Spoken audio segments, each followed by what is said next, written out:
အားလုံးမင်္ဂလာပါ WA တို့ channel မှာပြန်လည်ကြိုဆိုလိုက်ပါတယ်။တိုက်ဆက်နဂဇာကြောင်းများတဘာဝလုံးထူးခြားစံတဲများဝေမျှကူညီပြောကြားပေးနေတော့ channel ဖြစ်ပါတယ်။ channel တွေတင်ဆက်တင်များကိုတဘောကြနှစ်သက်တဲ့ဆိုလျင် channel လေးကိုလည်း like and subscribe လုပ်ပေးခြင်းဖြင့်အားပေးကူညီဝန်ရံပေးစားဖို့မေတ္တာရက်ခံလိုပါတယ်။ဘေးမှာလူတီခေါင်းလောင်းလေးကိုနှိပ်ပြီးတော့လဲတင်ဆက်တများအရင်ဆုံးသိရှိနိုင်အောင်နိုတီယူထားပေးလို့ရှားပါတယ်ရှင်။ယခုတစ်ပတ်ဝေမျှပေးလို့တဲ့အကြောင်းအရာလေးကတော့မမိတို့ရဲ့တိုင်းမှာချစ်သူအိမ်အောင်ဘက်ကြန့်ရှိခဲ့တဲ့ငကဇက်လေးများအတွက်မိတို့မြေပုံကြုံတွေ့ခံစားရပါတလဲဆိုတာတွေကိုဝေမျှတင်ဆက်ပေးချင်ပါတယ်ရှင်ပထမဦးစွာမေတ္တာရက်ခံလို့ဒီမှာဤအကြောင်းအရာလေးကိုတိုင်းများအမှန်တကယ်ယုံကြည်သူတွေဒါနားဆင်ပေးကြပါလို့မေတ္တာရက်ခံလိုပါတယ်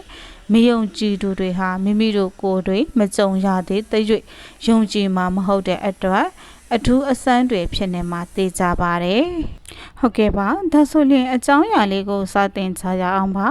တိုက်တွင်ချစ်သူအိမ်တော်ဗတ်များကြန့်ရှိခဲ့သောအဆက်အနွယ်တို့သည်ငယ်စဉ်တောင်ကြီးခလေးဘဝတဲကစကားနေကြ၍အခြားသောအပေါင်းအသင်းများနှင့်ပေါင်းဖော်လိနေပါသူများဖြစ်ကြ၏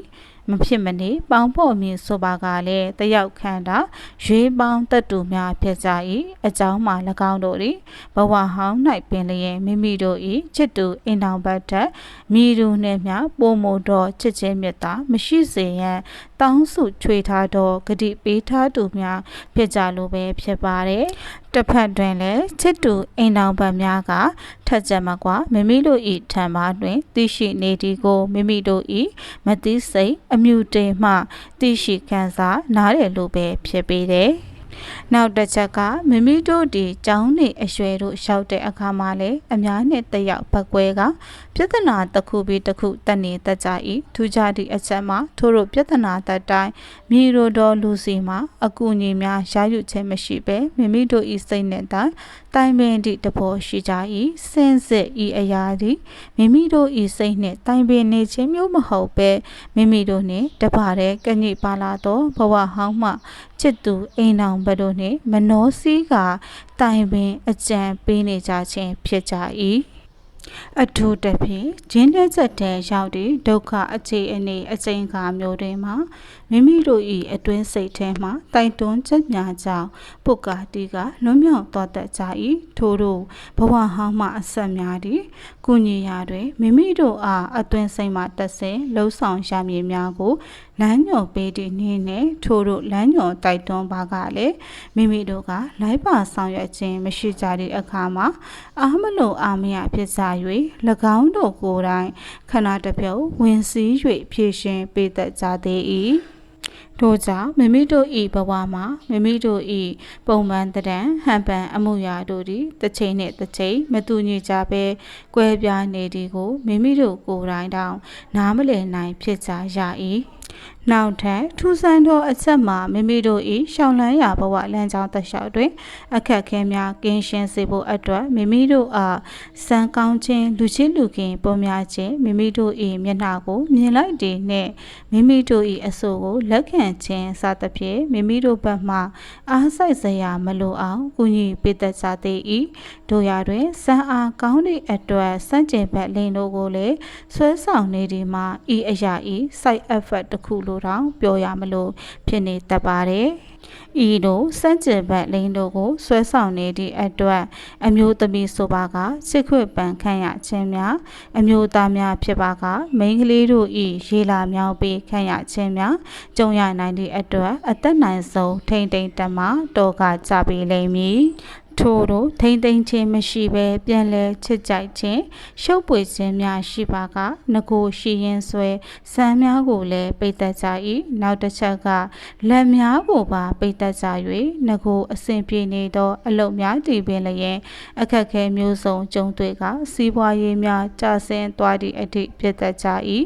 ထို့နောက်မိမိတို့၏ချစ်လပါကြီးရဲ့ဆိုတော့ချစ်သူများနှင့်ပင်လျင်ပြဿနာအမျိုးမျိုးတက်ကတယောက်နှင့်တယောက်မတွေ့ခြင်းမမြင်ခြင်းလောက်အောင်မုံသွားတတ်ကြ၏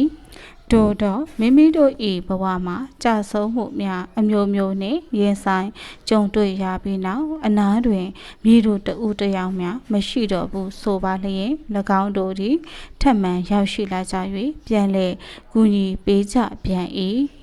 များသောအားဖြင့်မိမိတို့၏တိုင်မှချစ်သူအိမ်တော်ဘက်များကြံခဲ့သူများသည်ယခုလူဘဝတို့ရောက်ရှိလာတဲ့အခါမှာ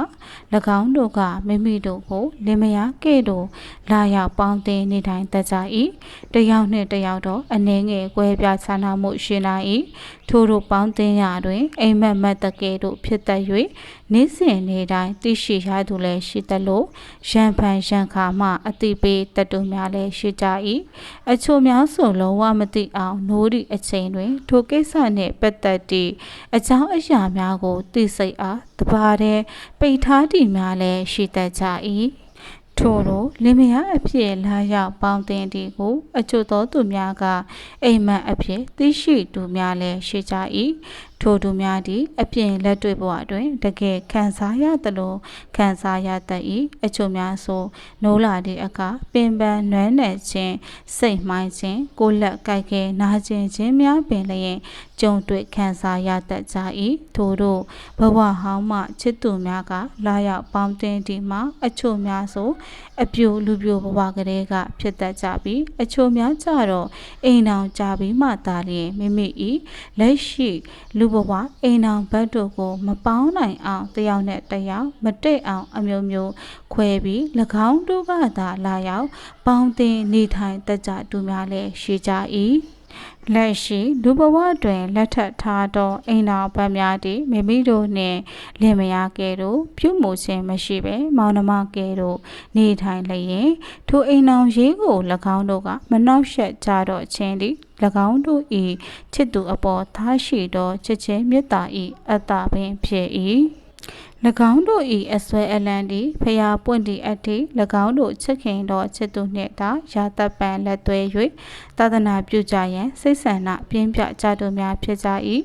နောက်တစ်ချက်ထူးခြားသောအချက်မှာ၎င်းတို့သည်မိမိတို့၏ချစ်သူဒုဘဝတို့ရောက်လာခိုက်ဝဲ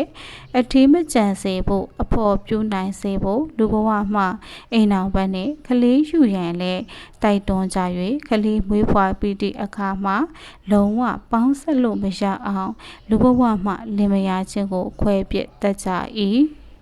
ထို့သောမွေးဖွားသည့်ကလေးများကိုလည်းများသောအားဖြင့်၎င်းတို့စီမှအနွယ်တော်များကိုသာမိမိတို့အားကူညီရန်စေလွှတ်ပေးတတ်ကြ၏နောက်ထပ်ထူးခြားသည့်အချက်မှာမိမိတို့သည်ညအခါအိမ်မောကြနေခိုင်ဝဲမိမိတို့၏စိတ်ဝိညာဉ်တို့ကိုခေါ်ဆောင်၍ကောင်းကင်၌ပြန်တမ်းပျော်ပါစောကစားတတ်ကြ၏ထိုအခါမိမိတို့သည်တိမ်ဆိုင်တိတ်လိပ်များကြားပြန်တမ်းနေခြင်းမြင်မာသောတောင်တန်းကြီးများလှပသောပန်းဥယျာဉ်မြူကိုလွင်ပင်များသမုဒ္ဒရာလိုင်လုံးကြီးများကိုအိမ်မက်အဖြစ်အပေါ်စီမှမြင်မှတ်တတ်ကြ၏ထိုအပြင်ထူဆန်းသောလှိုင်ကူတော်ကြီးများရှေးဟောင်းစီဒီပထိုးဖရာများကိုတွားရောက်ဖူးမြော်ကြည်ညိုရ၍ထိုနေရာကိုမိမိတို့၏စိတ်ထဲရင်းနှီးသည့်ခံစားချက်များလည်းခံစားနေတတ်ကြ၏ဟုတ်ကဲ့ပါဤအကြောင်းအရာနှင့်ဆက်လျက်၍ပြောမည်ဆိုပါလျင်ပြောရကုန်လိမ့်မည်မဟုတ်ပါယခုလောက်ဆိုလျင်အလုံးသောချစ်မိတ်ဆွေတို့သည်လည်းဂျင်းနဲ့နှစ်သက်ကြလိမ့်မယ်လို့ယုံကြည်မျှော်လင့်မိပါတယ်လို့ပြောရင်ယခုအကြောင်းအရာလေးကိုဒီမှာတင်ဏိဂုံချုပ်ခွင့်ပြုပါရှင်နောက်ပတ်များတွင်လည်းစိတ်ဝင်စားစရာများဗဟုသုတများကိုစစ်ဆက်မပြတ်ဝေမျှပေးသွားပါအောင်မည်တိုက်ဆက်များနှင့်တကွာခုနှစ်ရက်သားသမီးများအားလုံးကျမ်းမာချမ်းသာကြပါစေ